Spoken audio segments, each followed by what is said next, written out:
What's up, Faith Family? Driver's Guide and Boy Jars YT here, and welcome back to another Diecast review. Today, we're going to be taking a look at the Hot Wheels Mercedes-Benz G500 from the 2005 first edition's Blings line of cars. Now, a couple things up front. You have seen this car in the show before if you're an avid watcher.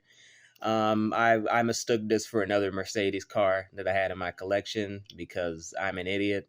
So I confused this with the 300 from like the 20th century when this is in actuality the G500. And this is also a Blings car. And we have seen cars from this particular series on Diecast reviews. I think we previously went over the, oh God, what was it? It was like a Hummer or something. It was like a Hummer.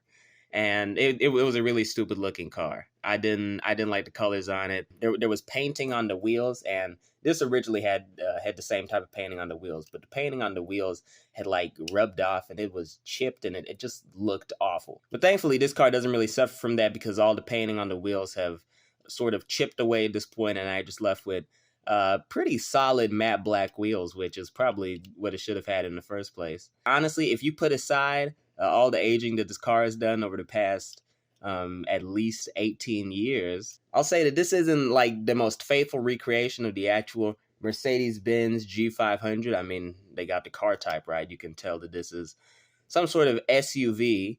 But, I complained a lot in my last Blings video about the, I guess, weird proportions of the car, sort of, throwing the whole thing in a disarray, ruining it. I don't really think that's the case here. They did a nice job, accentuating the major features of the car in keeping with the Bling sub-series, while also staying true to what the car actually looks like. And what I mean by that is they didn't, go out of their way to bastardize everything about the car. They kept some things consistent, and they're hard to really point out because, at its core, this is really just a pimped up or souped up version of the G500, but I mean, this is an identifiable car, and there's nothing too extravagant about it. They didn't go crazy like with the last one. So, I mean, although I'm not the biggest fan of the stupid proportions, I will say that it's not as bad here as it is on the other one. So I'll at least give them that. So moving on into recommendations, honestly cannot recommend this. I mean, this would appeal to a very limited set of people. I mean, if you're buying this for someone that owns or has owned a Mercedes G500, then this isn't exactly what their car looked like. And this is such a bastardization of the original that it's honestly not even worth giving to them. And then, there's also the fact that this car came out in 2005 and it's now 18 years old. So it is going to be a bitch to try to find this thing. And I would not envy anyone that has to do that. And you honestly shouldn't subject yourself to doing that. Because, even if you do track this thing down, it's going to be pretty expensive, in the case or out of the case. Of course, it'll be cheaper out of the case, but you're still going to be paying an arm and a leg for it.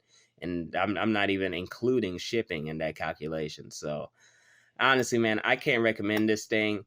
If you have it, nice, but if you want it, then good luck. There's not a single price that I would recommend this for, because even a fair price would be pretty extravagant, and I don't want to persuade my viewers to spend unbelievable amounts on metal toy cars, no matter how old they are. But either way, I think that'll wrap up my review of the Hot Wheels Mercedes-Benz G500 from the 2005 Blings line of cars. I've been your host, Jarvis Godden. Thank you all for watching. Stay tuned for more Diecast content. And as always, giggity giggity, giggity good. Stick around.